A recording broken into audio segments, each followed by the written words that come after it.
They called it the golden age of Hollywood. But for black people, Asian actors, indigenous performers, and anyone who wasn't white, it was anything but golden. Behind the glamorous film reels and red carpets were stars who weren't just complicit in racism. They were loud, proud, and completely protected while being racist as hell. Some wore blackface, some played offensive stereotypes, some said straight-up white supremacist things in interviews and still got statues, awards, and studio deals like nothing ever happened. And even today, their names are engraved on Hollywood history. Their legacies are still praised. Some even have airports, statues, and theme parks named after them. But it's time we stop pretending it was all harmless nostalgia. These weren't just men of their time. They were extremely racist stars, and Hollywood let them be legends anyway. Let's break it all down. 15 extremely racist stars from old Hollywood and what they really thought about us. Before there was sound in movies, there was Al Jolson, the star of The Jazz Singer. 1927. Jolson is often credited with ushering in the talkie era, a huge milestone in film history. But that moment, that so-called breakthrough, was built on blackface. In The Jazz Singer,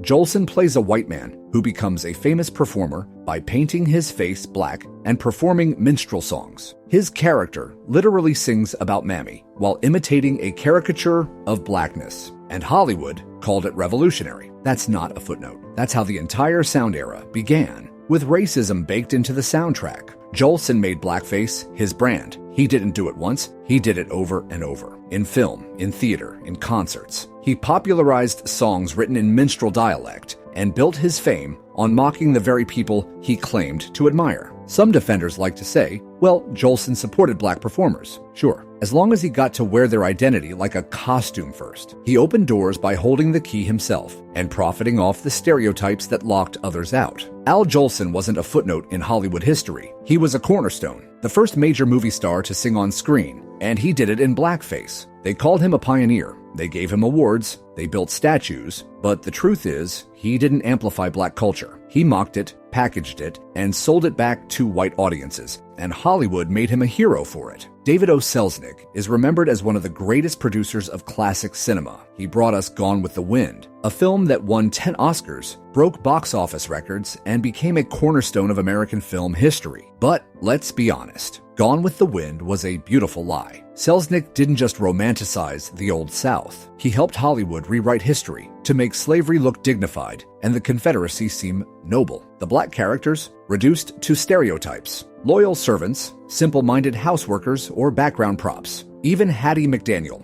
who made history as the first black Oscar winner, was praised not for her performance but for playing a good Mammy. And Selznick didn't stop with the film. He fought tooth and nail to keep the movie racially authentic, which meant white. He refused to hire black consultants for the script. He rejected attempts to show slavery's brutality, calling it unnecessary politics. And when civil rights groups protested the film's content, Selznick dismissed them as overreacting. Behind the scenes, he enforced segregation on set and avoided casting black actors in anything beyond servant roles. He even worked with Southern theater owners to make sure the film's release wouldn't offend white audiences. Selznick wasn't just a storyteller, he was a historical gatekeeper, and he used Hollywood to protect a false, whitewashed version of America. Gone with the Wind didn't erase slavery, it glorified it, and Selznick made sure the lie looked beautiful enough to win awards. But if Selznick rewrote the past, this next actor made sure everyone knew exactly where he stood on the present. Walter Brennan is one of the most decorated actors in classic Hollywood history. He won 3 Academy Awards, more than any other male supporting actor ever, and starred in beloved westerns like The Westerner, Rio Bravo, and The Guns of Will Sonnet. On screen, he played the lovable old-timer, the comic relief, the cranky but harmless grandpa figure. But off-screen, Brennan was one of the most openly racist actors in Hollywood. No rumor, no speculation. He said the quiet part loud. Brennan was a proud member of the John Birch Society, a far-right group that supported segregation, opposed the civil rights movement, and warned of a communist black uprising in America. When Martin Luther King Jr. was assassinated in 1968, crew members on set recall Brennan cheering, laughing, and dancing when he heard the news. Let that sit for a second. America lost a civil rights hero, and one of Hollywood's most awarded actors celebrated it like a party. He also allegedly recorded a racist spoken-word album titled Negroes in the Civil Rights Movement, packed with anti-black propaganda. On set, Brennan frequently used racial slurs and openly disrespected anyone who didn't share his white, conservative values. He was known to call anyone left-leaning a communist and saw racial equality as a threat to American tradition, and yet he kept working. Hollywood handed him awards, applause, legendary status. Because in old Hollywood, racism wasn't disqualifying. As long as you could hit your marks and charm the audience, Walter Brennan didn't just hold racist views. He weaponized them and never once had to pay the price. And while Brennan was laughing at real-world violence, the next star made white supremacy his personal brand, and America still honors him with an airport. John Wayne wasn't just a movie star. He was the symbol of old Hollywood masculinity. From The Searchers to True Grit, he built an empire playing rugged, patriotic white heroes. And for decades, he was treated like an American icon. But John Wayne wasn't just acting out white dominance on screen. He believed in it off-screen, too. In a 1971 Playboy interview,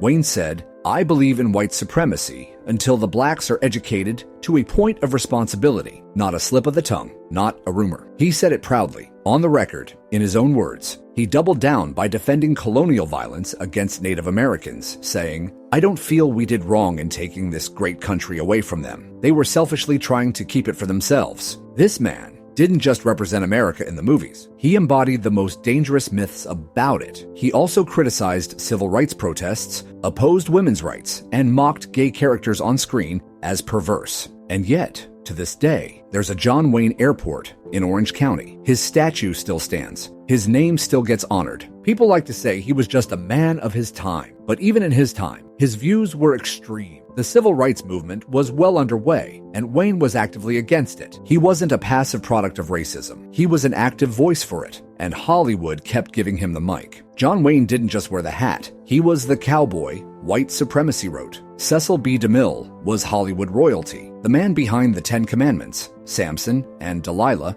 and the King of Kings. He was known for epic stories, massive sets, and a flair for turning scripture into cinema. But while DeMille was preaching morality on screen, off-screen, he helped enforce one of Hollywood's most racist casting systems. DeMille was a vocal segregationist. He publicly supported keeping races separate, not just in society, but in his movies. On set, black actors were only allowed to appear as slaves, savages, or silent extras. Even in biblical films set in Africa or the Middle East, he consistently cast white actors in brownface and pushed black actors to the background if they were allowed at all. DeMille actively lobbied against integration in the film industry. He pushed for studio policies that kept casting rooms and contract rosters overwhelmingly white. He opposed unions that supported civil rights reforms and regularly blacklisted actors and writers he saw as too progressive. In his later years, he became a key figure in the anti-communist movement in Hollywood. But for DeMille, communist often just meant pro-black, pro-integration, or anti-racist. He was hailed as a visionary, a moral compass, a godfather of epic filmmaking. But what he really built was a Hollywood that looked holy while quietly shutting its gates to anyone who wasn't white. Because for Cecil B. DeMille, salvation was cinematic, but only if you came in the right color. Errol Flynn was Hollywood's golden bad boy, the swashbuckling star of Robin Hood, Captain Blood, and The Seahawk. He was charming,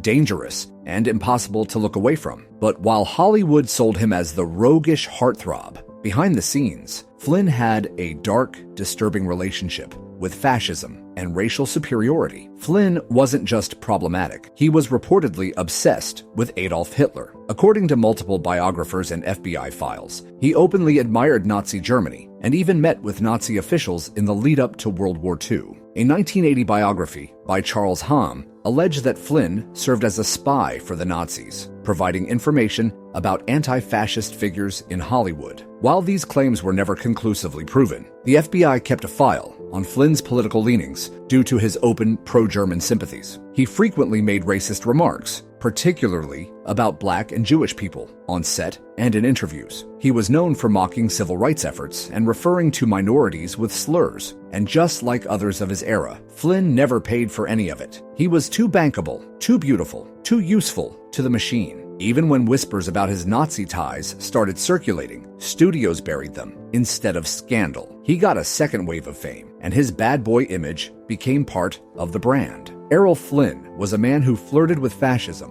while Hollywood flirted with him. James Stewart is often remembered as the moral center of classic Hollywood. With roles in It's a Wonderful Life, Mr. Smith Goes to Washington, and Rear Window, he became the everyman, the face of dignity, small-town values, and quiet courage. But James Stewart's wholesome image didn't match his private views, because behind the principled characters and patriotic speeches was a man who struggled deeply with race. On the set of The Man Who Shot Liberty Valance, black actor Woody Strode accused Stewart of making racist remarks during filming. Remarks so uncomfortable that director John Ford had to step in and defuse the situation. In the 1970s, Stewart starred in The Jimmy Stewart Show, where he reportedly refused to work with a black co-star, allegedly demanding the role be recast because he didn't want a black man lecturing his character on television. His exact quote, according to insiders, "Blacks are bossing white people all over the country. I'm not letting it happen on my show." Stewart was also politically aligned with FBI Director J. Edgar Hoover, serving as a quiet informant during the Red Scare, helping expose leftist creatives under the guise of national loyalty. He's still remembered as the good guy, the voice of reason, the heart of American film. But the truth is, Stewart's screen roles were full of justice while his real life stayed full of fear.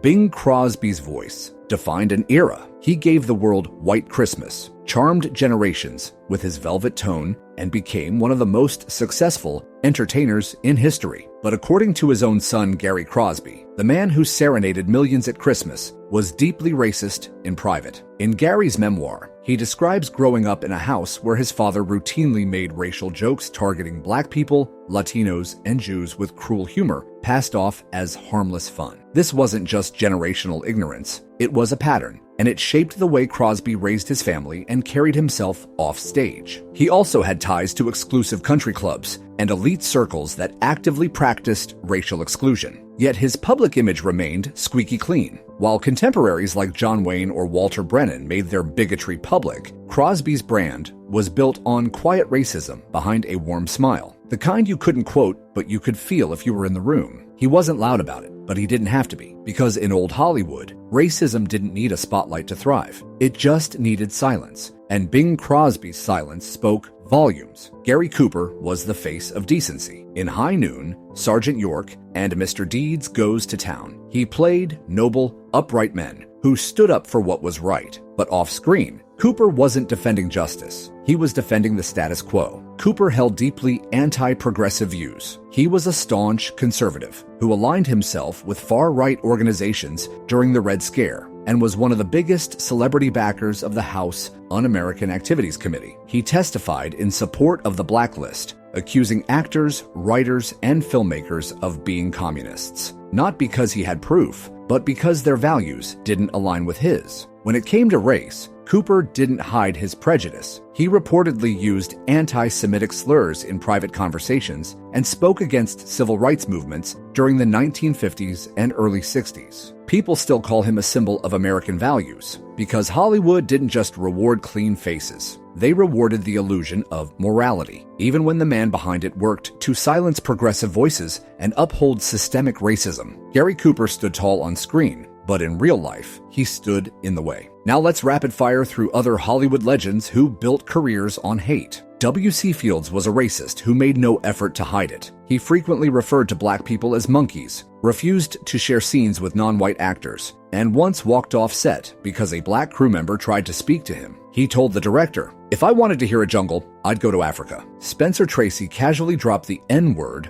on set and questioned why black actors needed speaking roles. He reportedly referred to black extras as those people and resisted working alongside non-white performers in equal billing. Mickey Rooney played Mr. Yunioshi in Breakfast at Tiffany's, with full yellow face, fake buck teeth, and every Asian stereotype imaginable. When called out years later, he defended the performance and said critics were too sensitive. Fred Astaire performed in blackface in Swing Time, calling it a tribute to Bill Bojangles Robinson. But instead of sharing the stage with Robinson, he painted his face and collected the check himself. Vivian Lee made frequent derogatory comments about black people during Gone with the Wind filming. She reportedly told colleagues she didn't understand why people made such a fuss about the colors. Leslie Howard didn't just star in Gone with the Wind. He believed in it. He defended the romanticized version of slavery, calling it a beautiful portrayal of a simpler, more civilized time. He described the Confederacy as tragic but noble. They called it the golden age of Hollywood. But now you've seen what was buried underneath the gold. These weren't just men of their time. These were actors, producers, and cultural icons who helped build an industry on racism, profited from it, and got applauded for it. Blackface wasn't a mistake. It was the main act. Segregation wasn't behind the scenes. It was in the scripts, the casting calls, the contracts, and when they said timeless, they didn't mean everyone's time. They meant white time. Statues were built, airports were named, the Academy gave them awards, and history handed them legacy. But legacy without accountability, that's just a prettier lie. So next time someone says, don't judge the past by today's standards, just remember, they knew what they were doing. They just didn't think we'd ever call it out. Like, comment, share, because history doesn't clean itself up. We do. And if you thought this was bad, wait till you see our video on the stars who actually tried to fight the system